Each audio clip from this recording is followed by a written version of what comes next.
Germany के दौरे पर सैम पित्रोदा के साथ दिखे राहुल गांधी आज इंडियन ओवरसीज कांग्रेस के कार्यक्रम में शामिल होंगे। भारतीय समुदाय से बातचीत भी करेंगे राहुल।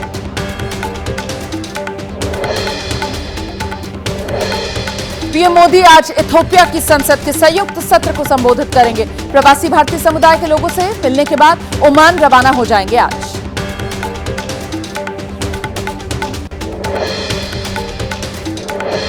प्रधानमंत्री मोदी को इथियोपिया के सबसे सर्वोच्च सम्मान ग्रेट ऑनर निशान ऑफ इथियोपिया से सम्मानित किया गया है। पीएम मोदी ने जताया आभार, कहा यह 140 करोड़ भारतीयों का सम्मान है।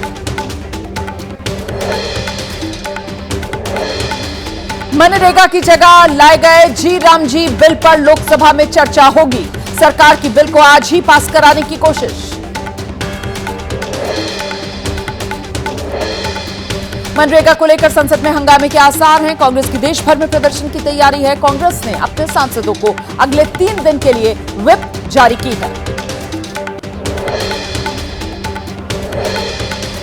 कांग्रेस नेता पृथ्वीराज चव्हाण ने अपने बयान पर माफी मांगने से इनकार कर दिया। कहा संविधान देता है सवाल पूछने का अधिकार।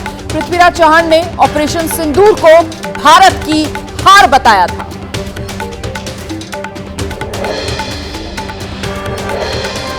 कांग्रेस नेता पृथ्वीराज चव्हाण के बयान पर केंद्रीय मंत्री गिरिराज सिंह का पलटवार। कहा सेना के शौर्य को गाली देने का किसी को अधिकार नहीं है। देश को अपमानित करना कांग्रेस की आदत।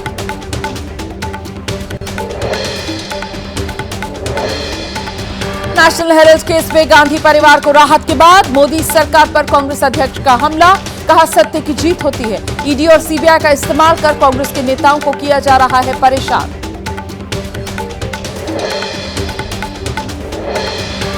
संसद भवन परिसर में कांग्रेस सांसदों का प्रदर्शन।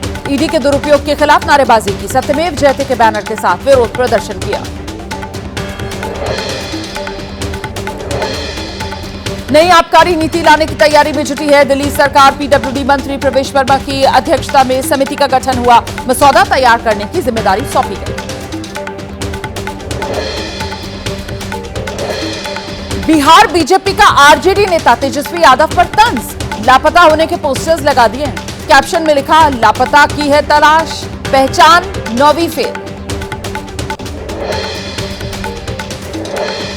दिल्ली में बढ़ते प्रदूषण के चलते दिल्ली सरकार का ऐलान। सभी सरकारी और निजी संस्थानों में 50% वर्क फ्रॉम होम जरूरी। कंस्ट्रक्शन साइट पर काम करने वाले रजिस्टर्ड मजदूरों को 10,000 रुपए की मदद दिल्ली सरकार देगी।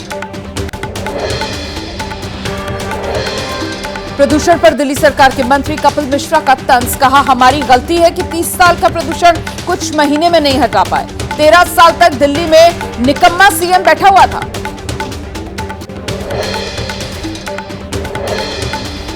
दिल्ली में लोगों की सांस पर संकट जारी है। कई इलाकों में छाई जहरीली धुंध। AQI 360 तक पहुंचा है। लोगों में सांस संबंधी परेशानियां बढ़ी। पंजाब के मोगा में दिखा कोहरे का असर। मोगा के कई इलाकों में विजिबिलिटी बेहद कम है। कई हिस्सों में घने कोहरे से सामान्य जनजीवन प्रभावित।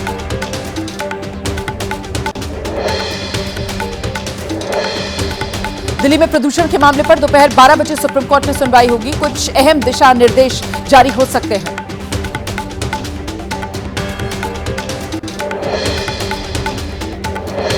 उधर उत्तराखंड में ऋषिकेश हरिद्वार मार्ग पर हादसा हो गया है। ट्रक और कार के बीच जोरदार टक्कर। हादसे में 4 लोगों की मौके पर ही मौत।